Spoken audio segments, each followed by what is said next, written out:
Shells, I love this pulpit. I know it's every time, but they don't make them like this anymore. I will have to say, we are nearly there. Advent, the season in which we declare for ourselves that we are preparing our hearts for the coming of the Messiah, from the Latin adventus, or arrival, which requires that little thing called patience. While I have a confession to make before you, sisters and brothers, in our 4.5 drive last Saturday down from New York to Penn, I was anything but patient. And I wasn't the one driving, so thank you, Samantha. As many of you well know, we are both expecting a daughter who is on the way. And as I was in the passenger seat, I could not help but imagine our daughter who is and who is to come as a future toddler sitting in the back seat asking that age-old question, are we there yet? Well, we nearly are. In 3 short days, we will be celebrating the arrival of our King and of our God. And yet, today's narrative, today's history, records how this arrival took place. And it occurs, of course, as we always remember, through she who is the Mother of God, the Blessed Virgin Mary, but also through the guidance, through the stewardship of Joseph. Now, I don't know about all of you. I've always had a fondness for Joseph. Growing up Roman Catholic, his images always appeared in our home, cradling the infant Christ, a role model of grace, and yet, as a child, he could seem somewhat remote and distant.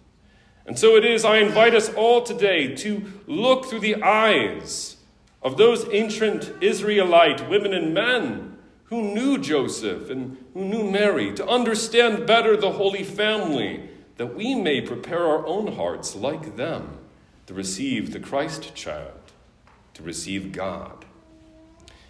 Now, when it was the year 2001, when I was about 6 years old, around the time when I was losing my eyesight, I was invited to participate in our Christmas pageant.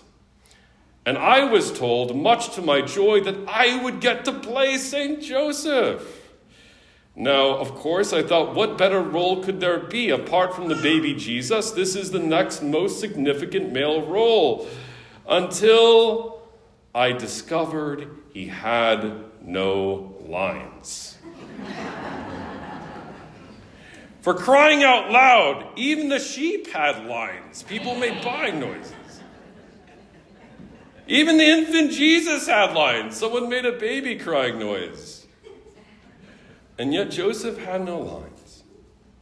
When I approached my Sunday school teacher, surely he says something in the New Testament. I was told no.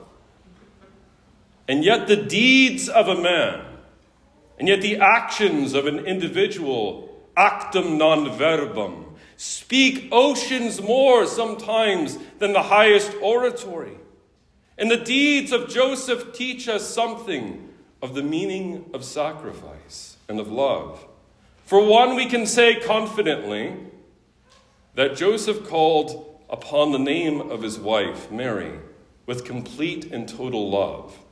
Now, you might ask me, how do you know this, John? I mean, do we have a long-lost poem, Mary, Mary, you're so fine, you blow my mind, go Mary. We know this, rather, from the reality that when Joseph discovers that his betrothed, that his beloved, that this Mary is pregnant by some other means, surely aware of the town whispers and gossip, that surely that this couldn't be, as she claims, a miracle. Joseph had every cultural incentive to walk away. After all, to take Mary on would mean shame and dishonor on his house. He is called in the scripture son of David, of a royal line and royal lineage. What would the neighbors say? Furthermore, Mary, being with child, exposes her to possible violent retribution, possible stoning. And yet Joseph, for all of this, is willing to take her on. Why? Okay, yes, an angel shows up and says, okay, man, time to do what you're called to do.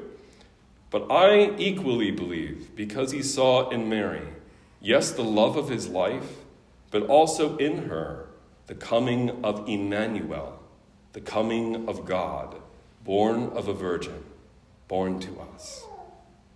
Now, I grew up with those wonderful Christmas cards, Joseph and Mary and a little donkey, and they're having a wonderful, I would call it, I guess, a road trip of sorts. But now that I've come to understand the steps of pregnancy with my wife and the ever-present snack bag that is always there, now that I've come to realize the ever-present morning sickness that is also involved, and when you add the fact that the trip from Nazareth to Bethlehem was, according to some estimates, 100 miles, and that the scripture does not record that there was a donkey, I hope there was one, it may not have been the easiest trip after all. And when we read in the Holy Bible that there was no room in the inn in our King James translations, while this is a beautiful tradition and may indeed be true, there were Roman taverna, the Greek states that there was no room in the guest room.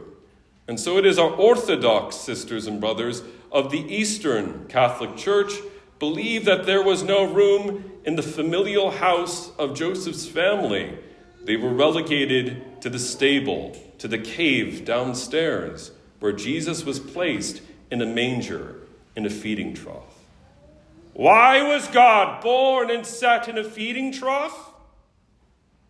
Because ultimately he is born in Beit Lechem, in the house of bread, because he becomes for us the body, the blood, the soul, and the divinity, the feast of life, because he will offer himself on the cross for us, as Wiki will proclaim for us as priest in this parish through his holy orders.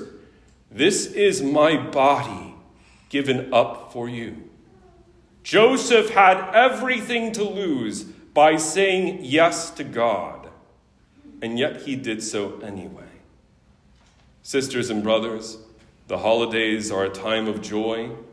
They could also be a time of struggle. The holidays are a time of shalom, peace, but they can also be a time of frantic preparation. Do we take time aside in our lives, time aside to ask the question, have we said yes to God? Are we opening the doors of our hearts? By our own strength, Martin Luther teaches us we cannot, but by the Holy Spirit we can. In baptism, we were washed and made priests, prophets, kings, queens. Surely in the footsteps of Joseph, we can learn what it means to love, even when it seems that we have very little. For often the things that seem to be most mundane are themselves the pillars of life. And what greater life is there than God among us? God illuminating male and female. God illuminating the marriage of heaven and of earth. And this would not have been possible had it not been, yes, for Mary's fiat, for Mary's yes, but also through Joseph's. Now, I am preparing for the joyful task of what it means to be raising a little one. And all of you know, if you are grandparents or parents, the process of teaching the rambunctious child who asks so many questions. Can you imagine being Joseph, raising the creator of the universe who set the stars in order how to take their first step? Can you imagine being Joseph, raising the creator of the universe who created the trees, the rocks, the stones, what it meant to be a tekton, to be a builder, to be a carpenter? Can you imagine being Joseph, looking into the eyes of this child who made you and hearing that child call you Abba, Father?